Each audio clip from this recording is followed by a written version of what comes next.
Assalamualaikum warahmatullahi wabarakatuh. Pada kesempatan kali ini saya akan memaparkan melalui lesson learn manajemen ASN dan Smart ASN Agenda 3 yang saya ikuti dalam pelatihan dasar calon pegawai negeri sipil Pemerintah Provinsi Kalimantan Utara tahun 2022. Sebelumnya perkenalkan, nama saya Muhammad Hamdani, CPNS angkat 63 kelas Berau, dengan tutor saya yaitu Ibu Dr. Andes Mardiana MH dari BPSDM Provinsi Kalimantan Utara. Manajemen ASN merupakan pengelolaan ASN untuk menghasilkan pegawai 1. Profesional, 2. Memiliki nilai dasar, 3. Etika profesi, 4. Bebas dari intervensi politik, 5. Bebas dari korupsi, kolusi, dan nepotisme. Manajemen ASN bertujuan untuk meningkatkan produktivitas pegawai yang profesional dan berkarakter demi birokrasi berkelas dunia, demi tercapainya pelayanan sektor publik yang berkualitas. Undang-Undang Nomor 5 Tahun 2014, pegawai ASN terdiri atas PNS yaitu pegawai negeri sipil dan P3K yaitu pegawai pemerintah dengan perjanjian kerja. PNS merupakan warga negara Indonesia yang memenuhi syarat tertentu, diangkat sebagai pegawai ASN secara tetap oleh pejabat pembina kepegawaian untuk menduduki jabatan pemerintahan, memiliki nomor induk pegawai secara nasional. Sedangkan P3K adalah warga negara Indonesia yang memenuhi syarat tertentu yang diangkat oleh pejabat pembina kepegawaian berdasarkan perjanjian kerja sesuai dengan kebutuhan instansi pemerintah untuk jangka waktu tertentu dalam rangka melaksanakan tugas pemerintah. Hak PNS yaitu mendapatkan gaji, tunjangan, fasilitas, cuti, jaminan pensiun dan jaminan hari tua, perlindungan, dan pengembangan kompetensi. Sedangkan hak P3K mendapatkan gaji, tunjangan dan fasilitas, cuti, perlindungan, dan pengembangan kompetensi.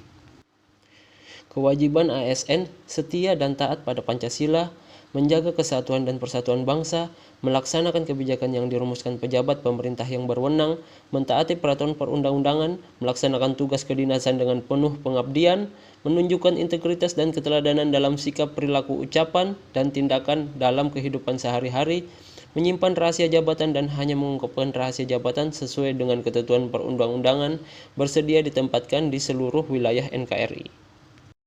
Adapun fungsi dan tugas ASN yaitu sebagai pelaksana kebijakan publik, sebagai pelayan publik, dan sebagai perekat pemersatu bangsa. Kode etik dan kode perilaku ASN. Melaksanakan tugasnya dengan jujur, bertanggung jawab, berintegritas tinggi.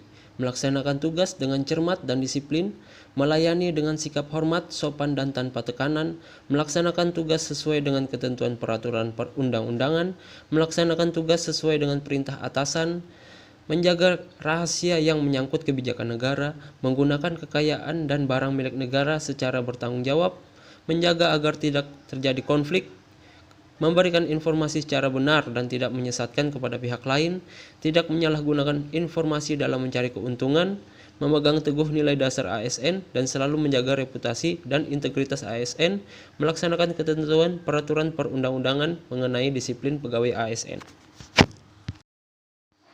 Dalam manajemen ASN terdapat sistem merit. Sistem merit merupakan kebijakan dan manajemen ASN yang berdasarkan pada kualifikasi, kompetensi, dan kinerja secara adil dan wajar tanpa membedakan latar belakang politik, ras, warna kulit, agama, asal-usul, jenis kelamin, status pernikahan, umur, atau kondisi kecacatan. Sistem merit dilakukan sejak penyusunan kebutuhan pegawai yang dibutuhkan instansi hingga menentukan kualifikasi yang dibutuhkan. Dengan adanya manajemen ASN, diharapkan mendapatkan pegawai yang tepat dan berintegritas untuk mencapai visi misi pemerintah.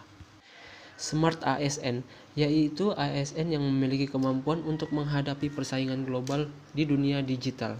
Meningkatnya persaingan global di era kemajuan teknologi mendorong pemerintah untuk menjadikan ASN yang mampu beradaptasi dan bersaing dalam perubahan global. Persaingan global yang ditekankan pemerintah adalah literasi digital. Literasi digital sendiri terbagi menjadi 4 bagian. Digital skill yaitu pengetahuan menggunakan perangkat digital, digital culture, pengetahuan membangun wawasan kebangsaan dan Pancasila, digital etik, kemampuan mengembangkan etika digital, digital safety, kemampuan melindungi data digital pribadi. Dalam berinternet, ada etika dan etiket. Etika tidak menggunakan huruf kapital, mengutip seperlunya, perlakuan email seperti pesan pribadi, waspada saat meneruskan email, tidak sembarangan menggunakan HTML, tidak mengirim file berukuran besar. Etiket, menulis email dengan kalimat sopan, tidak menggunakan huruf kapital, menuliskan subjek email, menghargai hak cipta, menghargai privasi, tidak menggunakan kata-kata jorok, tidak menyebarkan email orang lain. Beretika dan beretiket kita dapat aplikasikan demi mencegah hoax atau berita bohong, hate speech atau ujaran kebencian, cyberbullying atau perundungan di media sosial. Demikian tugas yang sudah saya buat. Kurang lebihnya saya mohon maaf. Wassalamualaikum warahmatullahi wabarakatuh.